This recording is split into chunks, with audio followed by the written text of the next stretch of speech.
Tuesday afternoon. I open the door to my office and I can feel the atmosphere hit my face like I had just walked into a shower curtain. A stale cocktail of 1,000 masturbations, shriveled black banana peels, dark spots on the carpet from the driblets of cheap beer off my chin, and a lingering finishing note of a putrid and desperate determination that only a burnt-out, washed-up California private detective knows how to get just right. Plus, I was dealing with a pretty serious earthworm problem at the time. Not sure how that happened. I sat down at my desk to go over the facts. My client, Wilson, thought someone was after him. But Wilson always thought someone was after him. I just happened to be the one he paid to be stressed out over it. Gloria Stone, the lady in red. She was the one you went to when you needed a clue. She had tipped me off earlier that a Mickey's delivery service truck was seen pulling out of Jake's auto shop at 2 a.m. early Monday morning. I remember watching Gloria walk out of my office. An ass like that could land a man in the hospital.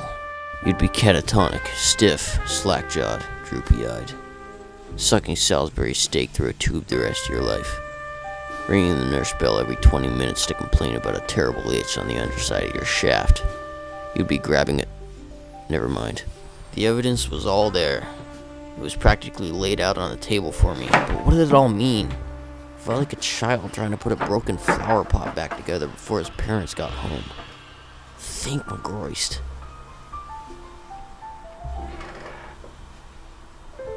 I shouldn't be smoking in my office.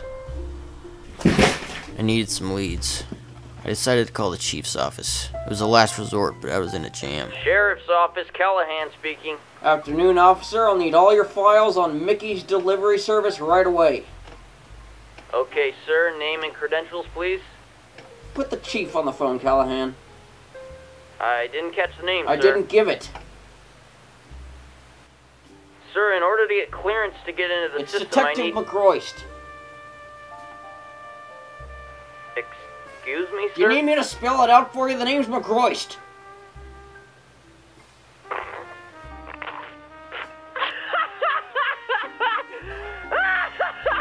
Larry, I got this clown on the phone, says his name's Detective McGroist. Oh my God! No way! Oh, Jesus Christ! I didn't like calling the boys. It was tough trying to make a name for yourself when your goddamn name was Detective McGroist. Nobody in this town could take me seriously. I got off the phone with the chief.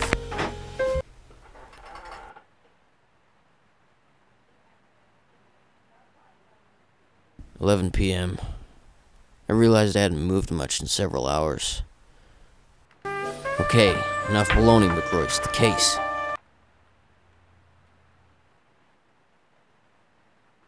I reached for the bottle. The whiskey was gone and I needed a drink like a pig needs mud. Like baby needs mom. Like Susie needs dick. Like a hound dog needs it. Never mind. I stuffed a few cigarettes into my jacket pocket and headed out the door and onto the street. I had spent too much of my life making enemies. It had gotten to the point where even an innocent trip to the supermarket had to be a struggle. The city was full of cheats, stiffs, muggers, thieves.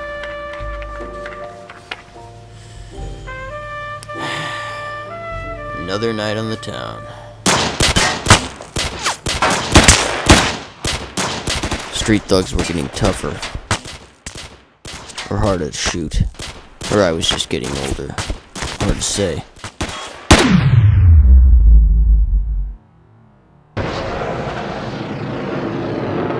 But somehow I got the feeling luck was on my side a lot of the time.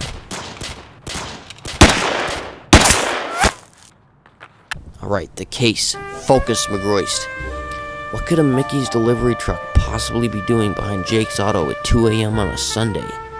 Mickey's boys wouldn't even deliver to Pleasanton County. The whole thing seemed fishy. There had to be some manner of trickery afoot. The answer was so close I could taste it. The case felt like someone tickling me under the nose with a feather. It wasn't pleasant or cute. It was annoying. I didn't like it.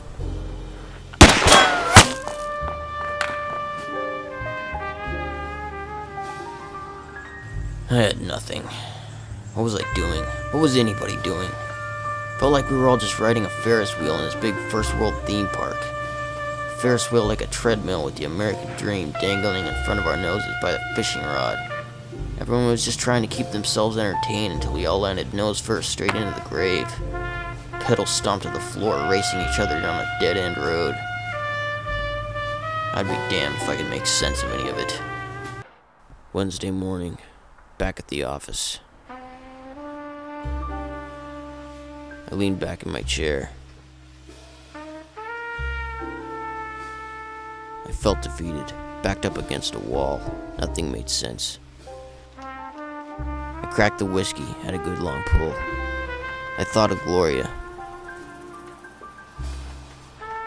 I decided to take a break and start fresh tomorrow. Then the phone rang. It was my assistant, Mullins. This damn well better be good, Mullins. I'm onto something big here. I've got a few treats for you, buddy. We were tailing Anderson the other day, I give two shits about Anderson, Mullins. So, you do give a shit about Anderson? Don't get wise, Mullins. If this conversation doesn't get real interesting real fast, I'm gonna go do something worth my time. Alright. Hold on there, pal. There's more. You're really gonna like this one. Remember our old pal Marty Gordon? The Marty Gordon? As in Channel 14 Marty Gordon? Ring any bells? Apparently our old pal's been hanging around Mickey and his goons. I'm blackly tailing him since Monday. It was all starting to unravel. I had this case by the balls. This was my big break. A chance to redeem myself and show all these novice chimps that McGroist has still got it. I was about to own this savage jungle of a town we all called home. McGroist, private detective. They'd be saying my name for years to come. Hell, I'd have streets named after me in no time. Marty Gordon of Channel 14 News was spotted exiting the passenger side of Mickey's delivery truck in East Hollywood early this morning. All the puzzle pieces were finally in place. Wait, what was I? The connection was there, clear as crystal, and then all of a sudden I had completely forgotten what I was just thinking about. I needed a drink. None of this made any sense. I phoned Gloria. If anyone could tie up these loose ends, it was her. If there was icing already on the cake, she would put the cherry on top. If the case was... never mind. I told her to meet me behind the shopping center. It could potentially be a dangerous rendezvous, but I was sick of my office. I needed some fresh air. She showed. I couldn't get a good view of her ass. We started talking business. I could feel the case start to bloom like a rosebud. Every sentence that rolled off her tongue felt like another nail pounded into the coffin. Turns out there was a little more to old Marty Gordon than the Channel 14. What the... God damn it. I wasn't in the mood. Look at the size of this bastard. But what if he was just out getting a pack of smokes? Maybe he was friendly. I felt threatened. He was probably out to get me. One way to find out. I grabbed Gloria, pulled her close. A pretty thing like that didn't belong in a greasy place like this.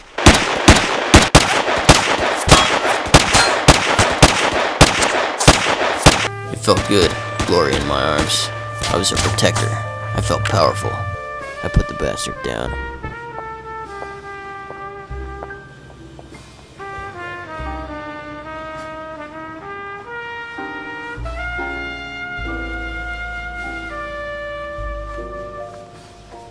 Wait. This guy was... Somebody had to be playing a joke on me. It simply wasn't possible. I couldn't believe it. This was going to flip the whole goddamned case on its head. This guy was Simmons. For Christ's sake, the son of a bitch laying on the ground was Oh wait, never mind. No, he wasn't. None of this made any sense.